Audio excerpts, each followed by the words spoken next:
গিরিবালা দেবী প্রায় 4 বছর বৌমার মুখ দেখেন না। সত্যি কথা বলতে বৌমা গ্রামের বাড়ি আসেই না। গ্রামের বাড়িতে বৌমা না আসার কারণ গিরিবালা দেবী জানেন। জানেন বলেই চুপ করে আছেন।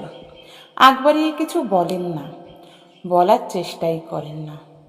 চেষ্টা করলেও বিজ্ঞ বৌমা শুনবে না। বৌমার বদ্ধমূল ধারণা তিনি কিছুই জানেন না, না জেনে মাতব্বরি ফলাতে আসেন। সনাতনের ছেলে হলে তিনি শহরে দেখতে গেছিলেন। গাওয়া ঘি, খাঁটি সর্ষের তেল, ছোট ছোট কতগুলো কাঁথা নিজে হাতে সেলাই করে তিনি গেছিলেন নাতির মুখ দেখতে। তখন নাতির বয়স অলরেডি 1 বছর হয়ে গেছে। এক পা করে ছুটতে শুরু করেছে দুষ্টুটা। মাটি থেকে যা তা তুলে মুখে দিচ্ছে, এটা সেটা ভাঙতে শুরু করেছে। কারণে অকারণে আছাড় খাচ্ছে দেখে গিরিবালা দেবীর চোখ জুড়িয়ে গিয়েছিল।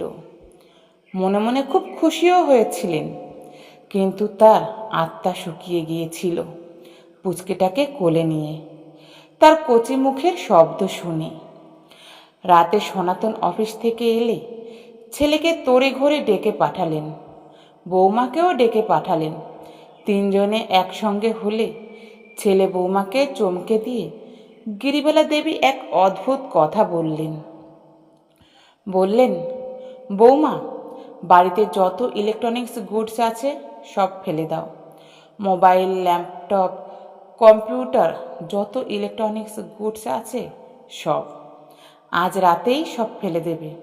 শুধু তাই নয়, বাড়িতে ইলেকট্রিক লাইন কেটে দিয়ে সুইচগুলো পর্যন্ত লুকিয়ে ফেলবে, ছেলে যেন ওসব কিছু দেখতে না পায়।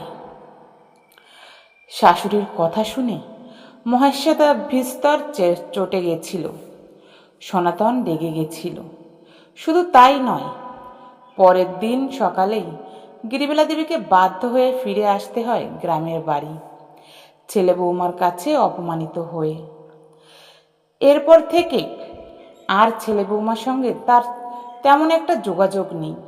সনাতন মাঝে মধ্যে ফোন করে, কিন্তু 1 মিনিটের বেশি কথা বলে না। কথার মধ্যে থাকে কেমন এক আতঙ্ক। জিজ্ঞেস করলে কোনো কথারই সঠিক উত্তর দেয় না। বৌমার কথা জিজ্ঞেস করলে চুপ করে যায়। নাতি কেমন আছে জিজ্ঞেস করলে এক কথায় বলে ভালো। গিরিবালা দেবীর উদ্বেগে দিন কাটতে লাগলো। চিন্তায় তার রাতে ঘুম হয় না। এ প্রায় 6 মাস পর এক রাতে হঠাৎ ফোন এলো। মহেশ্বতার ভয় জড়ানো কণ্ঠ শুধু বলল, আবার আগামীকাল। যদি আমার পড়া গল্প আপনাদের ভালো লাগে প্লিজ লাইক, কমেন্ট, শেয়ার করবেন।